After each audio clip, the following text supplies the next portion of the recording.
All right. All right. It is Investment Tuesday. And this Investment Tuesday, no teasing, no secrets. We are going to talk Bitcoin. We are going to talk crypto. We are going to talk about what is going on, why it's going on, what I think is going to happen. We will cover why what has happened, my views, show you some views that, in my judgment, make some sense. And we'll talk about, like, hey, what should we do? Like, I've gotten a lot of comments, and then there's a lot of pretty extreme, yeah, my view, junk out there. People calling for 45,000. The zero folks are back. So let's get into it. And we're gonna keep this Investment Tuesday purely to Bitcoin and crypto. So let's get on with it. First, let's keep the lawyers fed and happy by doing legal disclaimers and disclosures, which is that this video and the content from ATG Digital is not investment or financial advice. It is presented to you as opinion, information, engagement, and entertainment. Whatever you choose to do with it, it is your responsibility because it is your money. Next. All ATG Digital content may contain errors, oversights, mistakes. Understand that investment operations, which means buying or selling anything, have significant risks and can lead to loss of your principal, which means you could lose money. Next, the owners, employees, contracts to ATG Digital. We own, trade, transact in the securities that are mentioned in this video and all the content that is published by ATG Digital. We do not take money from company managements, crypto sponsors to recommend their stocks or crypto tokens for better and worse, gain and loss. We are completely and utterly independent. Next, we publish a lot of free research, the Substack, which I will actually refer to in this video because I wrote about some of the things that I'm going to talk about. Goes out every market day. We've got on Spotify the Bald Man Speculating podcast, which comes out once a month. And then we got YouTube, where I'm here every Tuesday, so once a week. Social media. X, I'm quite active. We are on Instagram and Facebook, so check us out over there. You can also choose to join the YouTube channel. You can join the YouTube channel. You see that thing that says join? Can you see it? It's like right here. Yeah, if you join, you click that, you get to join the channel. And what do you get by joining the channel? Well, you get early access to Investment Tuesday. You get it on Monday instead of Tuesday. And then about once a month, we have special bonus videos focusing on individual opportunities, going into some detail, smaller stocks, that I can put to a slightly smaller audience. So if you're interested in that, then look to join the channel. Next, you can also get more content like what you get in the YouTube Investment Tuesdays by going to atgdigital.media and getting a subscription. Please make sure you are on the right website. All right. In a world of AI, people can copy pictures, make things look exactly the same. So it is really important that you go to exactly atgdigital.media when you go to subscribe. Okay. Let's get now to the business at hand, which is that Bitcoin has crashed, corrected, bear marketed, if you will. And what is going on? What is going to happen? But let's start with what happened. All right. So, truthfully, if you've been in Bitcoin for some number of years, and ATG Digital subscribers, and I'm counting my years at my previous publisher, Banyan Hill, because we continued the work we're doing, transitioned everything to ATG Digital. We got into Bitcoin in 2020. So, we've been in this for 5 years. We've seen multiple crashes. We've seen multiple bear markets. And truthfully, this one's painful, but we have gone through worse, far worse.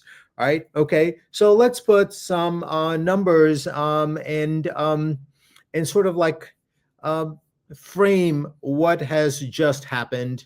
That way we can sort of give all of this a little bit of perspective. All right. So if you look here, so this is a 1 year chart. I'm sorry, this is a year to date chart.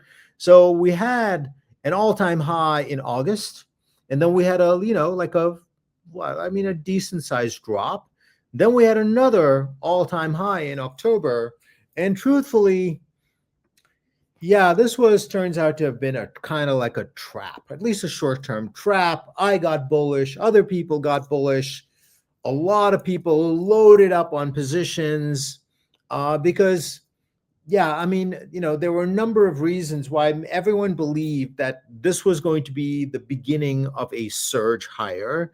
And that is kind of one of the reasons why we have gone through this now pretty painful correction. It's like, in the range of 36, 38% or so. Quite painful to go through.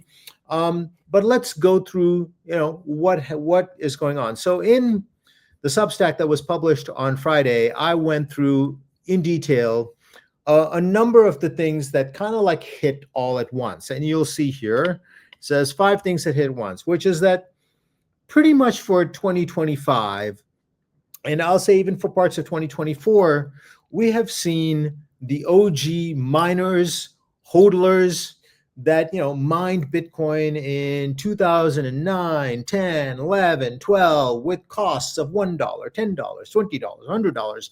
And they have used the $100,000 milestone as a liquidity event. It was an incredible piece written by someone that my colleague Dean referred to in one of the videos, where that person compared it to like an IPO. Like an IPO, when it comes to the market, retail individual investors, we look at it and they're like, oh, should we buy? But for people that, invested at the venture capital level and have been in it for 7, 10 years, for them, it's an exit. They've made whatever, 10 times their money, 100 times their money. That's kind of like what we have been experiencing with Bitcoin for 2025. So it was already a scenario where there is a lot of what's called exit liquidity that is looking to get out there, that has been very active in 2025, which is why despite, we've had the Bitcoin ETF has now, been live for, long enough and is buying enormous amounts of Bitcoin.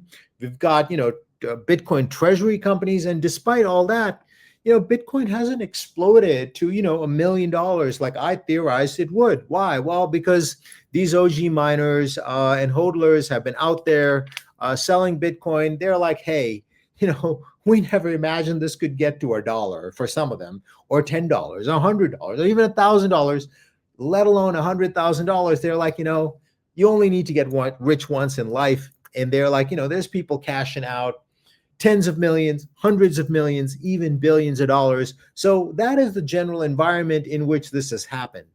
Next,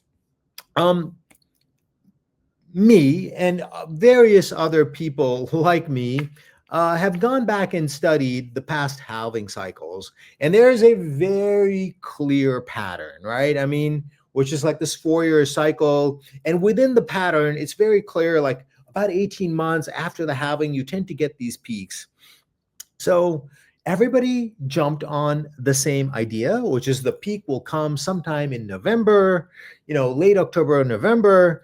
And so there were, a lot of people that were expecting this peak. In other words, it was a crowded trade for the peak, which, then you combine it with other things, the Federal Reserve, cutting rates, and, people also, smaller amounts of bets related to that. In other words, there was just a lot of people betting on this, period being an up period. And generally, if everyone is in already, well, then who is going to buy to bid things higher? So that was a scenario, kind of like, a lot of people in, not enough people out, responding, buying, because, the thing wasn't moving fast enough to get, a lot of attention. When prices are moving fast enough, buyers come on, everybody wants in. We're naturally momentum traders. We see other people getting rich. We want to get rich too. So they jump in. So we haven't had that kind of environment. All right. Then, one of the things that's different about the current cycle, I mean, I told you about the ETF. So that's, a source of, liquidity. If you own Bitcoin, I mean, there are ways to sell large amounts of Bitcoin to the ETF providers. One of the other things that's changed at the crypto market level is that there is wide access now to this perpetual futures.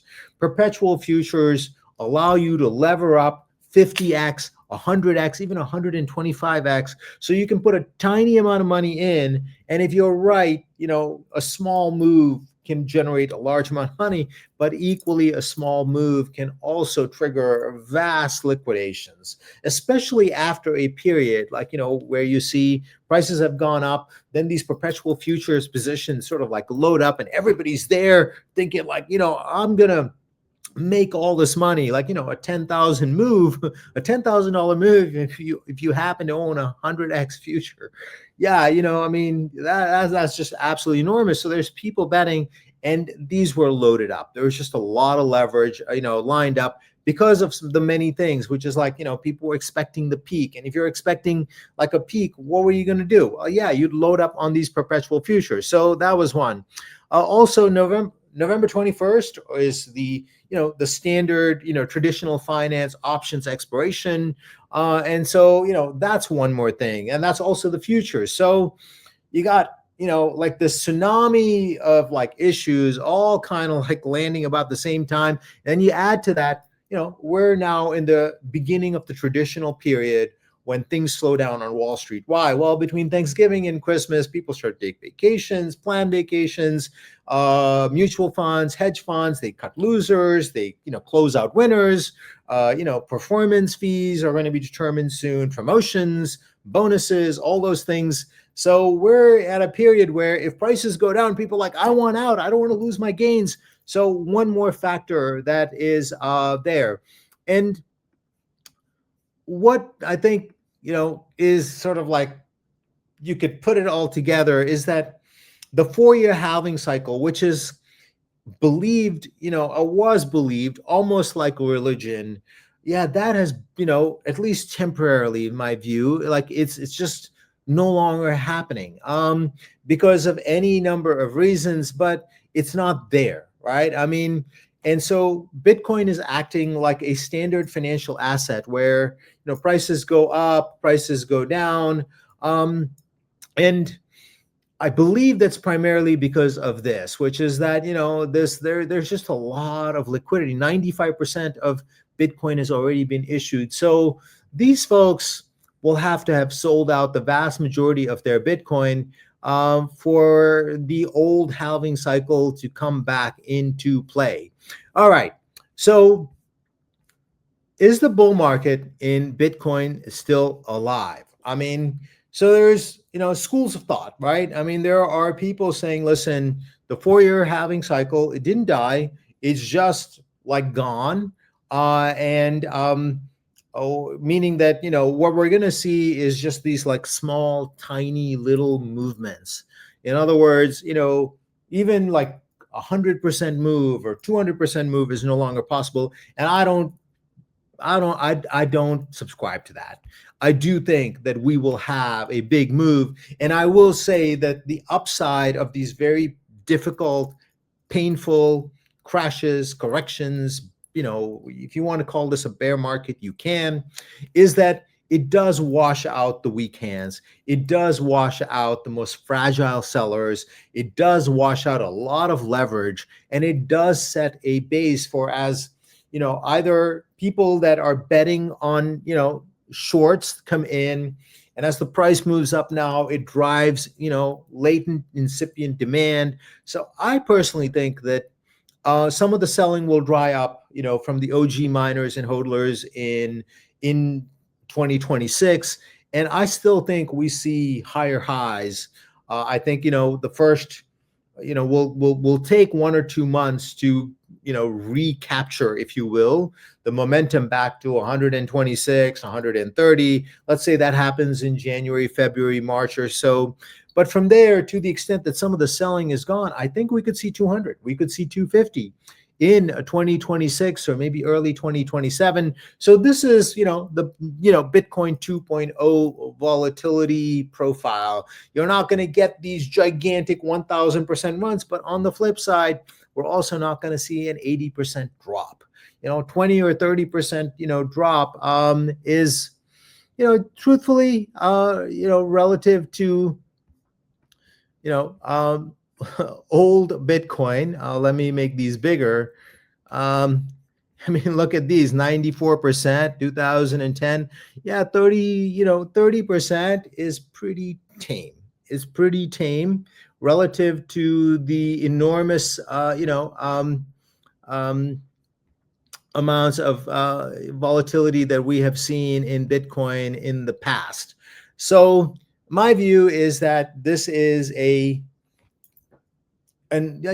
shift, a transition, a adjustment, a period for Bitcoin in terms of upside, because so many original miners and hodlers are using $100,000, which I mean, just remember, Bitcoin's been around since 2009, right? I mean, it's not been around for 100 years. So, I mean, there are folks that have, essentially no cost. I mean, you were in the early group that bought Bitcoin. You got tens of thousands of Bitcoin, at very low prices, right? So for those folks, we got to wash those folks out before we can start to see some substantial upside. Now, on the good side, they have been selling for nearly 2 years now, right? I mean, once the Bitcoin ETF comes and strategy starts to issue preferred stock to buy, now there's so many Bitcoin miners, so we have absorbed quite a lot. I mean, you can now sell several $billion worth of Bitcoin in one transaction. I think there was a transaction done for nearly $10 billion. That's one single transaction. In other words, they could actually do a single transaction and sell, nearly $10 billion of Bitcoin. That would have been unthinkable even 3 years ago. That would have been unthinkable. But today, it's very much possible. And I'm going to say that my best guess is that we're closing in on the end of the selling, and once prices go much higher, the really the element of financial markets that makes it so unique, so different, and so much about human psychology and human temperament is that all the let's call it really speculative demand, and I'll say significant amount of demand, is at much higher prices, right? I mean, why? Because we are naturally driven to want short-term gains. We are naturally driven to buy the things when we see other people getting rich. So that herd instinct, to jump in when we see prices moving very higher. So if I'm not saying if, I say when Bitcoin goes through these milestones, we get past 150, you'll see a bunch of people's like, well, I missed out. I should have bought, like, let's say right now, and I missed out. I want to get in. And then as we hit higher milestones, there's actually more and more demand. I mean, I tell the team, all the big demand for Bitcoin is at much higher prices. This is the inverse of how all other, markets work, like, the market for cars, shirts, all kinds of material things. It's the reverse, right? As prices go down, demand goes up. As prices go up, demand goes down. However, in financial markets, when prices go up, the demand goes up because we want gains, because we see other people getting rich. We want in, right? So once the selling is done, I believe it will, I think it, we're already beginning to put a floor. I think it looks like the low is around 80,000. I think that will be around the low. I think, this is generally, the sharper the drop, the messier the selling, the more rapid the rebound, and also the more true the bottom is. Like, in other words, you really cleaned out the sellers. So from here, to the extent that there are people that are short, there are people who are like, hey, I wish I got in at 80. I can't get in at 80. I'm going to get in now. So now the momentum starts to roll the other way. All right. Bottom line, I think my view is that this is a correction crash akin to what we are seeing before. Now, there is also one other thing that I found interesting, which I didn't know about. Tom Lee, who is arguably one of the biggest influencers in finance today, he says that there was the first crack, if you will, in this correction crash bear market happened in October. almost a month ago, and he says that that crack was driven by something technical that happened related to stable coins. Now, stable coins and Bitcoin and crypto are sort of attached at the hip. Um, there is a chain of liquidity that sort of like begins, in crypto with Bitcoin, travels through Ethereum, travels through XRP, then Solana. In other words, the biggest coins, and then you've got the stable coins, and the crypto market is always dancing between the stability and fiat stability of stable coins and the up and down movements of crypto, right? And so according to Tom Lee, there was a technical event, a mechanical event in the crypto market associated with that first big break in October that kind of really caused some serious damage to, crypto market makers or people who play that role in the crypto market. And that is one of the reasons why the sharpness of the move, especially recently, as the prices went lower, in other words, the selling got going even more, and generally market makers will stand in place and be the buyers of last resort. And because their balance sheets were hit, they had a lot less capital, and that's why this has, seen, the move from 126 all the way down to 80, which, for let's call it a standard correction. Yeah, I mean that's a good big chunk. And then when you also go and look at, how bearish and negative the sentiment has become, this is one of the reasons why it has felt like, maybe the bottom's about to fall out. And that has made people kind of like, the opposite of BOP. They are now bearish, negative, and pessimistic. So bottom line, I think we're at the end, near the end. I mean, obviously, any price prediction, you have to assume, like, I don't have a crystal ball, and I don't have an almanac that predicts the future perfectly. Maybe there's one more test, that just takes it right below 80,000, and from there, there's just an enormous amount of buying that's just already built right underneath there, which means it lasts for a second, for a moment, and then it just screams up because everyone's chasing after the price under 80. Or maybe it's already in. Maybe, the reason why it really didn't sit at 80 is that has already happened. So my view is that a recovery is going to come. Most recoveries are a little bit choppy when sentiment is this poor, where there's been some technical, mechanical damage to the market. People tend to be a little bit cautious. But once the liquidity comes back, then yeah, we'll start to, go through, 90, 95, 100, and then once we get to the next point, being that so many people, if you've tracked social media, seem to have sold out. So many people really got pretty down about, this crash.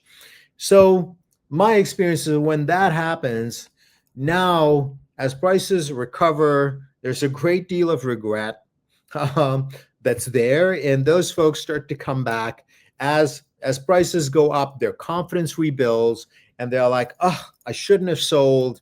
I'm going to inch back in." And they're not the only ones. I mean, they're simply replicating, what everybody else is doing as well. So, now the momentum shifts in the other direction. And now you've got the scenario where I think we'll see new highs. And if the selling from the OG miners and hodlers does sort of like end, either because they're like, well, hey, I sold enough, and we're kind of done. Then we've got really, a recipe and an environment where we could see some pretty exciting moves, because markets are generally, the greater the expectations, the lower your results, and the lower your expectations, the better the results. Also, after a crash, prices are low. So from 80 to go back to 130, I mean, that's a pretty big move. So now as the momentum reverses, price starts to build wealth again. Wealth will drive, of course, people to, on the outside looking in, to come back in. The leverage cycle will start to build again, which, takes a while to get to another extreme. But nonetheless, all these things are positive. So bottom line to this Investment Tuesday, hey, this has been an ugly and difficult correction slash bear market crash. I don't believe, this is the end of this bull market cycle. I think the old bull market cycle, driven by the halvings 4 years, is on hiatus until, we really, wash out all the OGs and they're done. So we're going to go through a period that which maybe lasts 4 years, maybe 5 years, maybe it's 10, 12 years, where Bitcoin acts sort of like a regular financial asset. So, 30% down, 50, 70% up, sort of like regular, like stocks and anything else.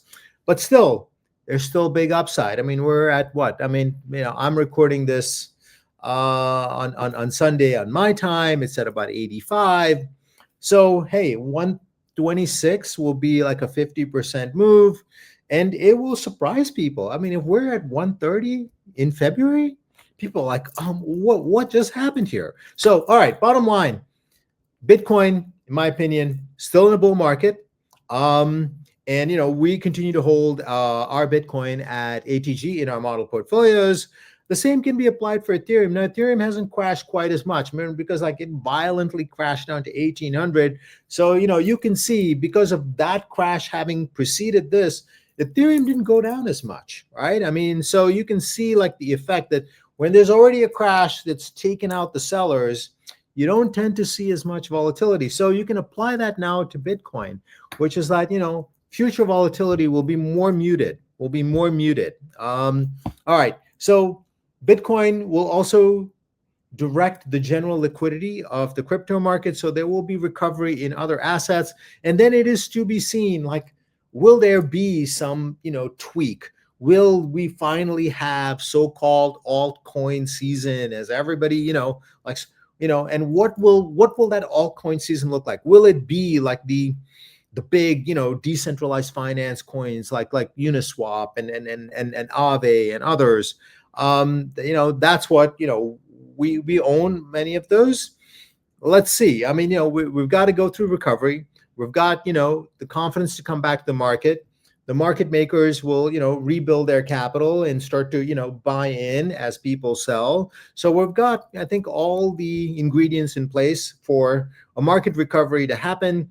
And then once we get to new highs, now we will start to see that Bitcoin price movement start to bring liquidity into the market, and maybe, it starts to take up other coins with it. All right. Bottom line, don't get down. I think Bitcoin higher prices are coming, new highs coming in 2026, and potentially, an expansion of the bull market, because this selling has been indiscriminate, violent, quick, etc., and that usually sets a pretty long-term bottom. All right, thank you for listening to Investment Tuesday. If you're looking for more content like this, go to atgdigital.media. And this is Paul saying